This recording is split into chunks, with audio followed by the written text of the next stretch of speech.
जरा सोचकर देखिए, औरंगजेब जो दिल्ली का सुल्तान था, अपने आप को वो शहंशाह हिंदुस्तान बोलता था। अपनी जिंदगी के 27 साल दक्खन में वो सिर्फ मराठों को हराने के लिए निकाल देता है और दक्खन में ही उसकी कब्र बन जाती है। वो कभी भी उसको जीत नहीं पाता और दूसरी तरफ 1770 में मराठाएं दिल्ली के बाहर तक पहुंच जाते हैं। इतिहास बताता है कि एक बार पेशवा बाजीराव प्रथम के बारे में दिल्ली में बैठे मुगल शासक मोहम्मद शाह रंगीला ने कहा था कि वो उसके सामने कुछ भी नहीं है। इसके बारे में बाद में जब पेशवा बाजीराव को पता चला तो वो 500 मराठों को लेकर और अपनी सेना को लेकर दिल्ली के बाहर तक पहुंच चुका था, सिर्फ शिकार खेलने के लिए नहीं बल्कि उसकी बात का मुंह तोड़ जवाब देने के लिए। और अभी तो उन्होंने दिल्ली में कदम भी नहीं रखा था कि मोहम्मद शाह रंगीला के ऊपर खच्चे उड़ गए थे और उनका सेनापति दिल्ली छोड़कर भाग गया था। फिल्म छावा की बात करें तो इस मूवी ने झंडे गाड़ रखे हैं। इस मूवी ने टॉप में होने का टैग अपने नाम कर रखा है। पुणे और महाराष्ट्र के सेक्टर्स की बात करें तो वहां की ऑडियंस इस मूवी को देखने के लिए भर भर के उमड़ रही थी। मैं तो यही कहूंगा कि ये मूवी ब्लॉकबस्टर रही है। ऑडियंस का ये तक कहना है कि इस मूवी के बाद विक्की कौशल नेक्स्ट सुपरस्टार की पोजीशन पा सकते हैं। अल्लू अर्जुन ने भी ये कहा है कि वो इस फिल्म की पोटेंशियल के बारे में पहले से ही जानते थे, इसीलिए पुष्पा 2 की रिलीज से पहले उन्होंने विक्की कौशल और छावा की टीम से कॉन्टेक्ट किया था और इस फिल्म को पोस्टपोन करने के लिए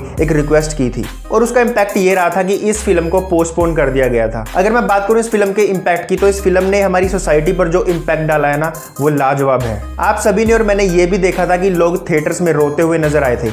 कई लोगों ने तो ये तक कह दिया था कि औरंगजेब अगर उनके सामने होता तो वो उनका मुंह तोड़ देते। इस मूवी की सक्सेस हमें ये भी कहती है कि मुंबई में बैठा बॉलीवुड, हॉलीवुड और वर्ल्ड लेवल पर जो कहानियां ढूंढता है ना, वो ऑलरेडी हमारे इंडिया में यानी कि हमारे इतिहास में भरी पड़ी हैं। मराठा एम्पायर और शिवाजी महाराज के इतिहास को अगर ढंग से और ईमानदारी से अगर खगोला जाए ना, तो ऐसी ऐसी कहानियां भरी पड़ी हैं जो सारी फिक्शनल सुपर हीरो यूनिवर्सल पर भारी पड़ सकती हैं। छावा से पहले अजय देवगन की तानाजी के टाइम पर भी हम ये चीज देख चुके हैं कि ऑडियंस मूवी देखने आती है अगर मूवी को कायदे और कानून से बनाया जाए तो। वो बात अलग है कि इन सभी कहानियों का हिस्ट्री में इतना जिक्र नहीं मिलता। ये चीज काफी अनफॉर्चुनेट है, वरना सोचिए खुद को महान बादशाह बताने वाला औरंगजेब, उसके मरने के बाद पूरा मुगल एम्पायर गायब होता दिखाई दिया। लेकिन छत्रपति शिवाजी महाराज और छत्रपति संभाजी महाराज के जाने के बाद भी मराठा एम्पायर ने 70% से भी ज्यादा भारत पर अपना बोलबाला करके दिखाया। अब आप मुझे बताइए कि क्या ये इतिहास फिल्म बनाने लायक है या नहीं है। इस मूवी ने साबित कर दिया है कि कंटेंट ही किंग है। वैसे मैं आपको बता दूं कि मराठी इंडस्ट्री ने इस पर ऑलरेडी एक सीरीज बना रखी है, लेकिन हिंदी फिल्म इंडस्ट्री को अगर ऑडियंस पर अपना ट्रस्ट गेन करना है ना, तो उन्हें एक इनिशिएट लेने की जरूरत है। इस मूवी के कैरेक्टर्स की अगर बात करें तो इस मूवी के कैरेक्टर्स लोगों को काफी इंप्रेस करते हैं, लेकिन अगर हम रियल लाइफ हीरोज की बात करें ना, तो ये मूवी डबल इंपैक्ट छोड़ती है,